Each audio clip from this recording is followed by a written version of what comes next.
सुहागरात वाले दिन मैं बहुत दुखी थी, लेकिन मेरी बीवी बहुत अच्छी तैयारी में थी। वह हर तरह से सुहागरात की ट्रेनिंग लेकर आई थी। वो अपने आप पर काबू ना पा सकती थी। वो तो बड़ी बेकाबू थी इसी रात को बड़े ही धूमधाम से मनाने की।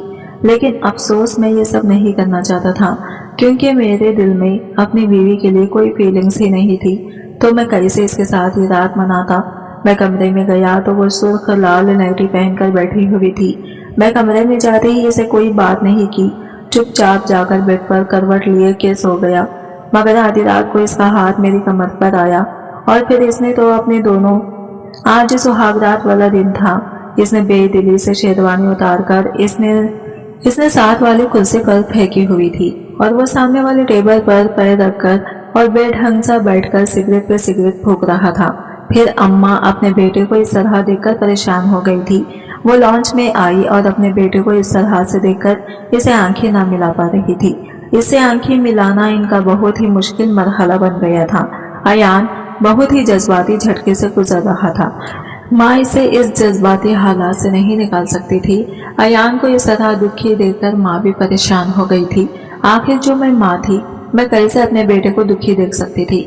आखिर वो मेरा इकलौता बेटा था। मैं परेशानी की हालत में अपनी उंगलियां चटका रही थी। घर में बहुत सारे मेहमान पड़े हुए थे, इसीलिए घबराहट से पीछे पलट पलट कर भी देखने लगती कि कोई हमें देख न ले, क्योंकि कल जो वलीमा था इसलिए मेहमान पूरे घर में भरे हुए पड़े थे। वलीमे के बाद ही इन मेहमानों को इस घर से जाना था और मैं नहीं चाहती थी कि कोई भी बात मेहमानों के सामने आए और लोगों में चूम मुगियां शुरू हो जाए। वैसे सारी जिंदगी इन चूम मुगियों में ही गुजरी थी। अब मैं नहीं चाहती थी कि मेरी औलाद के लिए भी चूम मुगियां शुरू हो जाए। इसलिए हिम्मत करके धीरे धीरे कदम उठाते हुए अपने बेटे के पास जा रही थी। मैंने कई बार अपने बेटे अयान को पुकारा। वो खामोशी से सोफे पे बैठा हुआ सिगरेट पे सिगरेट फूंक रहा था। मैं बहुत घबराई हुई थी और दुखी हुई थी। मैंने अपना हाथ अपने बेटे के सर पर रखा और धीरे धीरे इसको सर को सहलाया। धीरे से कहा, अयान। अयान ने आंखें खोली और मेरी तरफ देखा, लेकिन अयान ने मुझे अजनबियों की तरह देखे जा रहा था, जैसे कि मैं इसके लिए अजनबी हूँ। इसने मुझे देखते ही झटके से उठ खड़ा हुआ। कहने लगा कि अम्मी, आप यहाँ पर क्या कर रहे हैं? आपकी तबीयत अच्छी नहीं है, आपको आराम करना चाहिए था ना। अयान ने मेरी इस तरह फिक्र करने से मुझे बहुत खुशी हुई थी, लेकिन खुशी के साथ साथ मुझे फिक्र भी हो रही थी कि अयान लॉन्च में बैठा क्या कर रहा है। वो मुझे बहुत दुखी दिख रहा था। मैंने अयान से कहा कि तुम यहाँ पर बैठे क्या कर रहे हो? तुम्हारी दुल्हन तो कमरे में बैठे बैठे इंतजार करती होगी ना। आज तुम्हारी शादी हुई है और तुम्हें कमरे में जाना है। तुम तो यहाँ पर लॉन्च में बैठे बैठे सिगरेट पी रहे हो। कमरे में बैठे बैठे तुम्हारी दुल्हन बोर होती होगी। मेरी ये बात सुनते ही अयान की तासीरात बिगड़ गई। मेरी ये बात सुनते ही अयान की आंखों में मेरे लिए अजनबियत और सख्ती दिखाई दी थी। वो मुझे सख्त लहजे में कहा, आपको मेरे कमरे में ना जाने की फिक्र है, और कल आपको ये फिक्र थी कि मैंने आयशा से निकाह करूंगा या नहीं। अम्मी, मैं एक जवान लड़का हूँ, कोई 4-5 साल का बच्चा नहीं हूँ कि आप मेरी फिक्र करती फिरे। कभी तो दूसरों की परेशानियों से निकलकर अपनी जिंदगी भी जी लिया करें। आप अच्छी तरह से जिंदगी के पलों को जिए। ये जिंदगी भी कोई लंबी चौड़ी नहीं है जो आप दूसरों पर खर्च करती फिरे। अयान, तुम मेरी औलाद हो, तुम कोई दूसरे नहीं हो कि मैं तुम्हारी फिक्र ना करूं। और एक माँ अपनी औलाद को फिक्र में देखे, परेशानी में देखे, मुसीबत में देखे, तो एक माँ कभी भी खुशी नहीं रह सकती। और एक माँ तभी खुश होती है जब इसका बेटा, इसकी औलाद खुश रहे। अम्मी, आप भूल जाएं कि मैं कभी भी खुश रह पाऊंगा। तुम्हें अल्लाह का वास्ता है अयान, ऐसी बातें मत किया करो। तुम्हें कभी भी कोई भी परेशानी का सामना ना करना पड़े। तुम ये कैसी बातें कर रहे हो? अल्लाह तुम्हें हर खुशी से नवाजे अयान। अल्लाह तुम्हें बहुत खुशियां दे, जिंदगी तुम्हारी अच्छी करे। हमें छोड़ दी ये बातें। आप अच्छी तरह से जानती हैं कि मैं अब कभी भी जिंदगी में खुश नहीं रह पाऊंगा। बल्कि अब मुझे तो ये भी नहीं पता कि खुशी किस चीज को कहते हैं। अल्लाह खैर करेगा बेटा, तुम परेशान मत हो। अल्लाह तुम्हारी परेशानियों को और मुसीबतों को दूर रखे, यही मेरी दुआ तुम्हारे साथ है। अम्मी, आप अब भी ये सोचती हैं कि मेरे साथ कुछ खैर होगा? इस शादी के बाद तो मेरी जिंदगी में खुशियां ही चली गई हैं। मेरी जिंदगी बर्बाद हो गई है जो आप और चिच्चा ने जबरदस्ती मेरे ऊपर मुसल्लत कर दी है। मैं बचपन से ही यही सोचा करता था कि जिंदगी में एक बार तो भी ऐसा मरहला आएगा जो मैं उस वक्त अपने दिल से मुस्कुराने को मिलेगा। इस लम्हे को मैं खुशी से मनाऊंगा। इस खुशी में किसी की मर्जी नहीं होगी। मैं खुद अपनी मर्जी से अपने दिल से खुशी मनाऊंगा, लेकिन खानदानी दबाव ने मुझसे वो मरहला भी छीन लिया। मैं बचपन में यतीम नहीं हुआ था अम्मी। मुझे लगता है कि मैं अब यतीम हुआ हूँ। मेरी खुशियों पर असर डाका तो अब पड़ा है। आप जाएं, आराम से सो जाएं, क्योंकि आपने खानदानी रिवायत की पासदारी करते हुए अपने बेटे को कुर्बान तो कर ही दिया है। अब कुर्बान गाह पे खड़ी इसकी लाश पर आंसू मत बहाएं। जहां मैं अपने बेटे के टूटे दिल की सदाएं सुनकर आबदीदा हो गई और फिर हाथ जोड़कर अपना सर झुकाकर सुसक पड़ी, तो अयान एकदम से तड़प गया। इसने अपनी माँ के हाथों को पकड़ा, इन पर बोसा देकर अपने सीने से लगा लिया। अम्मी ये क्या कर रही हैं?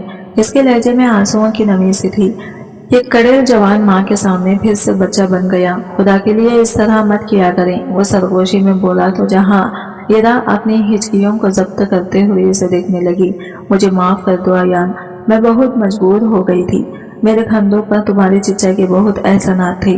उन्होंने इस वक्त तुम्हें और मुझे अपने घर में पनाह दी जब मैं सड़क पर तुम्हें लेकर खड़ी थी। अगर वो मुझे पनाह न देते तो शायद आज हम दोनों माँ बेटा ना जाने कहाँ भटक रहे होते। चले अम्मी, आपने इनके तमाम एहसानों का बदला एक झटके में लौटा दिया। अब आपके कंधों पर इनका कोई एहसान बाकी नहीं रहा। जहाँ ईरा ने निगाह उठाकर अपने बेटे को देखा, जहाँ पर एक अजीब परिसरार से मुस्कुराहट इसके लबों पर सजी हुई थी। वो क्या करना चाह रहा था वो नहीं समझ पा रही थी, लेकिन कुछ तो गड़बड़ होने वाली थी। इनका दिल सहम गया तो वो फौरन बोली, अयान बहुत ख्याल करना, तुम्हारे चिच्चा के हम पर बहुत एहसान है और आयशा बहुत प्यारी बच्ची है। हाँ अम्मी, बहुत प्यारी बच्ची है। इसकी ट्रेनिंग चच्ची ने की है तो यकीनन और भी 4 चांद लग गए होंगे। आप इसकी इतनी फिक्र मत करें, अपनी फिक्र करें। तो जहाँ इरा इसकी बात सुनकर जज बजज हो गई। अच्छा तुम चलो ना, अब मजीद यहाँ मत बैठो। देखो ओस गिर रही है और लॉन में कितनी ठंडक सी हो रही है, तुम्हें जुकाम ना हो जाए। वैसे भी तुम्हें ठंडा जल्दी लग जाती है। चलो अब अंदर कमरे में चलो बेटा, समझा करो मौके की नजाकत को, घर मेहमानों से भरा पड़ा है। अम्मी आप कभी भी इस दुनियादारी के चक्रों से नहीं निकल पाएंगी। लोगों को खुश करते करते आपने अपनी और मेरी खुशी को दांव पर लगा दिया। अब आप और क्या चाहती हैं?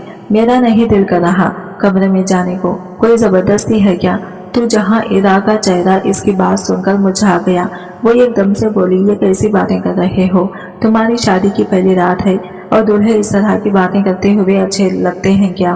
तो दुल्हों के साथ इतनी जबरदस्ती भी होती नहीं है। अब तुम कब तक ये गिले शिकवे मुझसे करते रहोगे? चलो बस। और फिर कुर्सी से इसकी शेरवानी उठाकर इसे जबरदस्ती पहनाई और फिर इसको बाजू से पकड़कर खींचने लगी। तो कुछ सोचकर वो इनके साथ चल पड़ा, क्योंकि जानता था कि अगर वो जिद पर आ गया तो अम्मी फिर से रोना शुरू कर देंगी और वो अपनी माँ को मजीद रोता हुआ नहीं देखना चाहता था, क्योंकि इसने हमेशा अपनी माँ को रोते हुए ही देखा था। जहाँ इरा अयान को लेकर इसके बेडरूम के दरवाजे तक आई और फिर इसे इशारे से अंदर जाने को कहा। वो बार बार दाएं बाएं भी देख रही थी कि कोई उठकर यहाँ ना आ जाए। वो माँ की परेशानी समझ रहा था और इन्हें मजीद परेशान नहीं करना चाहता था। सिवा इसने इनके माथे पर एक नरम सा बोसा छोड़ा और ना चाहते हुए भी दरवाजे के हैंडल को घुमाया और कमरे के अंदर दाखिल हो गया। अपने ही कमरे को देखकर वह हैरत ज़दा रह गया।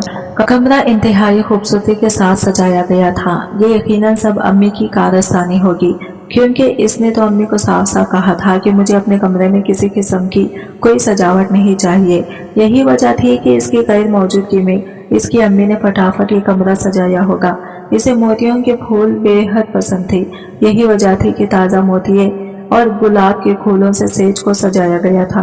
कमरे के तमाम फर्नीचर भी बदल दिया गया था और कमरे में फूलों और फर्नीचर की खुशबू बहुत भरी लग रही थी। अगर कोई और मौका होता तो वो खुलकर ये सब एंजॉय करता, लेकिन बेड के दरमियान में इसे जब आयशा आरोसी लिबास पहने बैठी हुई दिखाई दी तो इसे देखकर इसकी कनपटियां जलने लगी। अबे यार, अब ये क्या मेरे साथ मेरा रूम शेयर करेगी? क्या हमेशा ये इसी कमरे में रहेगी? वो इस पर नजरें गाड़े सोचे जा रहा था और सोच सोचकर ही इसका दिल दहलने लगा। इसने शेरवानी उतारकर एक झटके से सोफे पर फेंकी, लेकिन इसकी मलकी सी आहट पर आयशा का दिल तेजी से धड़कने लगा और शर्म से इसका सर मजीद झुक सा गया। आने वाले हसीन लम्हात का सोच धड़कनें उठल फुटल होने लगी कि कर ही इसके दिल की धड़कनें अचानक अयान की सख्त आवाज सुनकर वो अपने हसीन ख्यालों से निकली। इसने एक झटके से सर उठाया तो सामने ही अयान सीने पर हाथ बांधे इसके सामने खड़ा था, लेकिन चेहरे पर इंतहाई संजीदगी और आंखों में शदीद गुस्सा लिए वो इसकी तरफ देखे जा रहा था। तुम यहाँ क्या कर रही हो? तो आयशा को इसका जुमला समझने में पहले तो काफी वक्त का सामना हुआ, और जब इसे इसकी बात समझ आई तो वह हैरान परेशान टुकुर मुकुर इसकी तरफ देखने लगी। तो वो अपने दोनों हाथ कमर पर रखे इसकी चुप पर झंझला गया। बीबी, अगर आपका शादी का शौक पूरा हो गया हो तो मैंने आपसे कुछ पूछा है, क्या आप मुझे ये जवाब देना पसंद फरमाएंगी? वो इंतहाई तंजिया लहजे में बोला, लेकिन आयशा तो जैसे सकते के आलिम में इसे बस तके ही जा रहा था। वो इस रवैये की तौखा अयान से नहीं कर रही थी। इसे उम्मीद थी कि निकाह के बाद एक फतर दिल भी मोम ही जाता है तो ये भी निकाह के बाद ठीक हो जाएगा। हालांकि जब इन दोनों की शादी की बात घर में चली तो अयान ने आयशा पर जोर डाला कि वो इस शादी से इनकार कर दे, क्योंकि इसकी बात तो इस घर में कोई नहीं मानेगा। तो आयशा को इसकी बात सुनकर धचका सा लगा। इसने अयान से पूछा कि क्या तुम्हें अपनी यूनिवर्सिटी में कोई लड़की पसंद आ गई है जिसकी वजह से तुम मुझे ठुकरा रहे हो?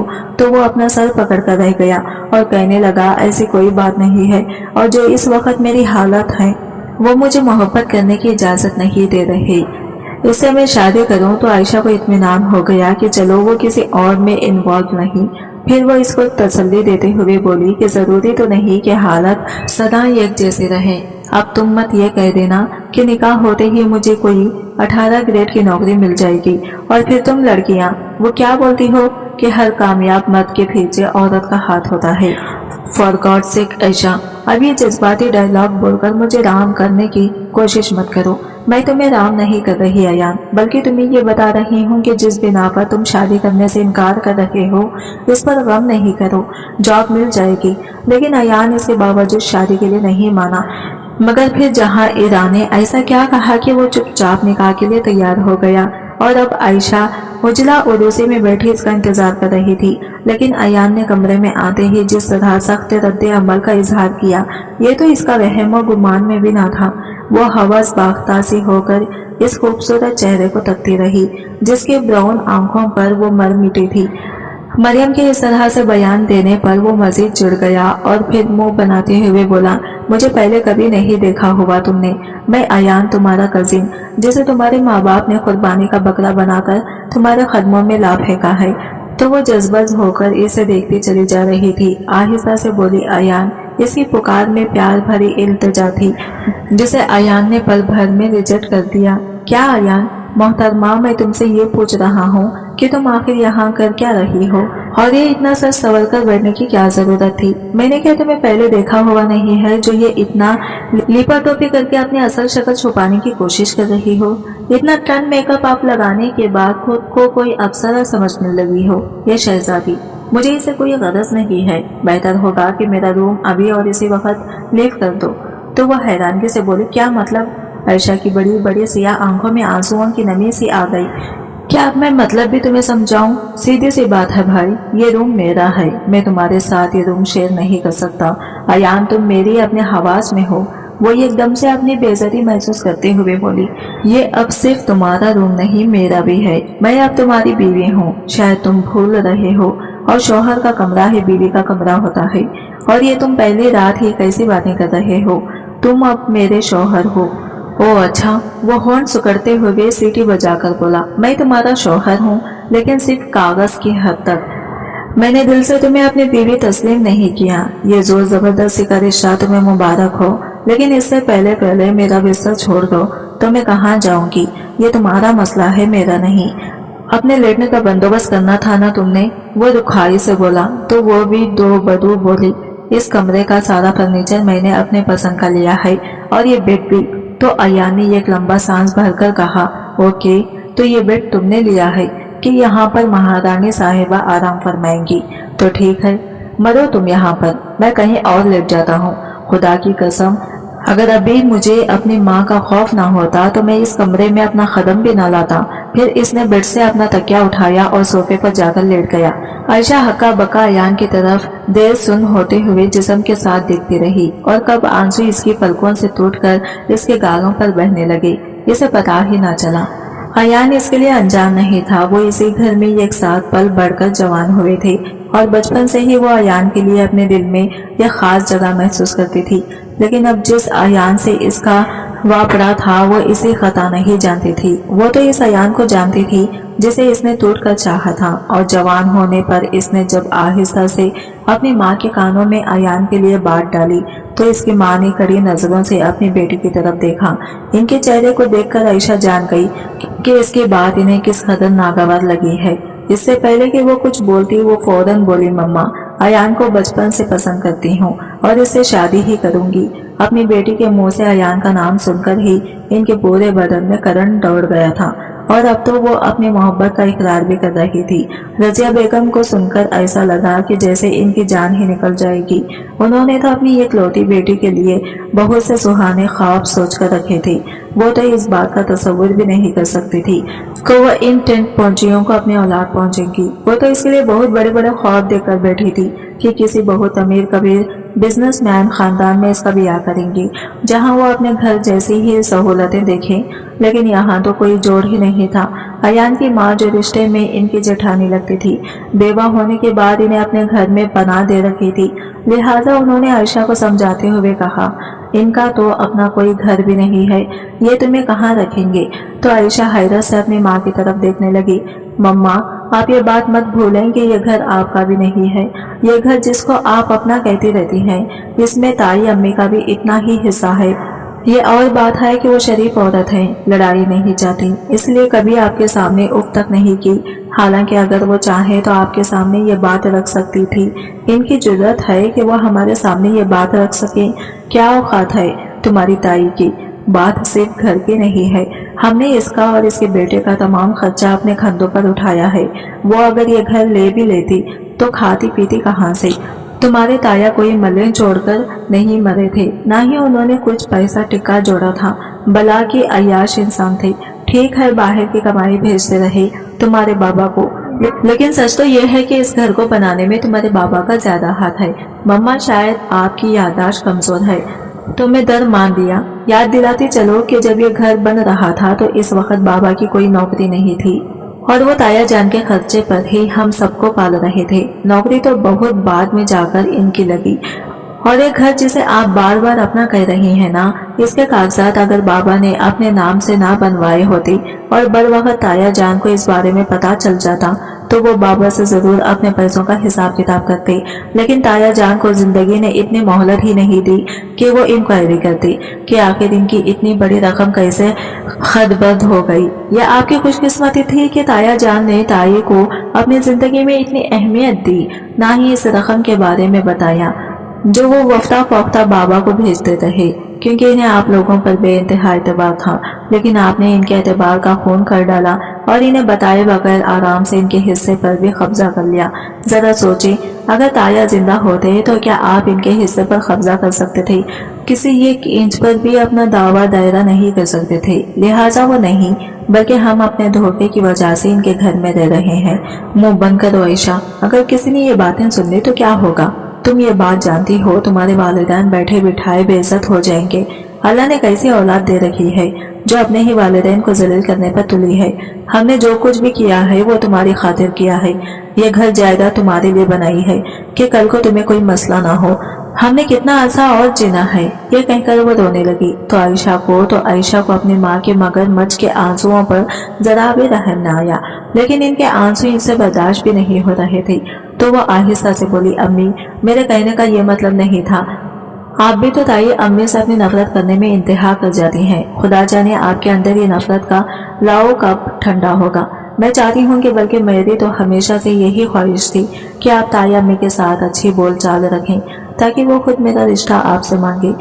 लेकिन आपके इसी घमंड और नफरत अमेज रवैये की वजह से ताई अम्मी की हिम्मत ही नहीं पड़ी कि वो मेरा रिश्ता आपसे मांगे। अरे वो रिश्ता मांगने के काबिल भी है क्या? इसका बेटा कुछ भी नहीं करता, ना नौकरी है, ना दूर दूर तक नौकरी के आसार नजर आ रहे हैं और अपना कारोबार करने की तो इसमें अहलियत ही नहीं। तुम्हारी नजर भी कहाँ जाके टिक गई है? आयशा, एक बेरोजगार लड़के में आखिर तुम्हें नजर क्या आ गया? तो वह अपनी माँ को गुस्से से देखकर बोली, अम्मी, हालात बदलते देर नहीं लगती। अयान बहुत ही मेहनती लड़का है। मुझे यकीन है कि वो एक न एक दिन अपने पैरों पर खड़ा हो जाएगा और ना भी खड़ा हुआ तो कोई बात नहीं। हम दोनों मिलजुल कर भी तो अपना किचन चला सकते हैं। अरे काम करें तुम्हारे दुश्मन। मेरे नाजो पली बच्ची इस 2 टके की अयान की खातिर किचन चलाने के लिए दर दर की नौकरियां करेगी, सवाल ही पैदा नहीं होता। कान खोलकर सुन लो आयशा, मैं तुम्हारी शादी हरगिज अयान से नहीं करूंगी। 1-2 जगह पर बात की है, अच्छे खासे लोग हैं, अपना बिजनेस है, कुनाल पर बनी हुई इनकी कोठियां हैं। इन दोनों में से किसी एक रिश्ते को फाइनल करने का मैं सोच रही हूँ और तुम भी अपनी ये गरीबों वाली सोच निकाल लो तो बेहतर होगा। अम्मी, अगर आपने मेरा रिश्ता इन दोनों जगहों में से किसी एक जगह भी कर डाला तो आप मेरा मरा हुआ मुंह देखेंगी, फिर बैठिएगा इस घर में शान शौकत के साथ। जब मैं नहीं होंगी तो रजिया बेगम अपनी बेटी के मुंह से ये बातें सुनकर दहल से गई और इसे डांट कर बोली, कभी तो मुझसे अच्छी बात निकाल लिया करो। अल्लाह ने इतनी प्यारी सूरत दी है, लेकिन बात करती हो तो लगता है कार खाने को दौड़ रही हो। अम्मी, मेरी एक ही बात है, मैंने कभी भी आपसे किसी बात में जिद नहीं की, बस मैंने वैसे जिंदगी गुजारी बचपन में कि जैसा आपने चाहा। मैं कभी भी अपनी पसंद के कपड़े नहीं पहने, आपने जैसे खरीदे जो रंग मेरे लिए पसंद किया चुपचाप पहन लिया। कभी खाने में जिद नहीं की, जो पकाया खा लिया। लेकिन अम्मी, इस मामले में मैं आपकी कोई बात नहीं सुनूंगी, क्योंकि ये मेरी जिंदगी का बहुत अहम फैसला है। अयान को बचपन से जानती हूँ, इसके तमाम आदत रवैये से मुझसे ठीके छुपे हुए नहीं हैं। मैं जानती हूँ वो हाई नेचर कितना एहसास है। मैं इसके साथ हमेशा खुश रहूंगी क्योंकि वो खुशी रखना चाहता है, लेकिन एक बिल्कुल अनजान लड़के के साथ मैं जिंदगी नहीं गुजार सकती कि जिसे मैं सरे से जानती ही नहीं। इसलिए मेरी जिंदगी का फैसला आप मुझसे पूछे बगैर नहीं करेंगी।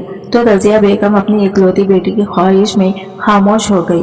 वो अयान को हासिल करने में जिद कर बैठी थी, लेकिन वो ये नहीं जानती थी कि अयान आसमान का चांद बन गया है कि जिसकी चाहत वो कर सकती है, लेकिन इसे पा नहीं सकती।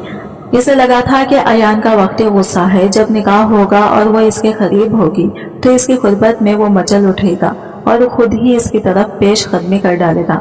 लेकिन यहाँ तो अयान के तेवर ही अलग थे। वो सत्ते के आलिम में भारी का मिदार अरूसी लिबास पहने किन आँखियों से अयान की तरफ देखने लगी, जो सोफे पर लेट गया था और अपना बाजू आंखों पे रखे किसी जिद्दी बच्चे की तरह रूठा हुआ लग रहा था।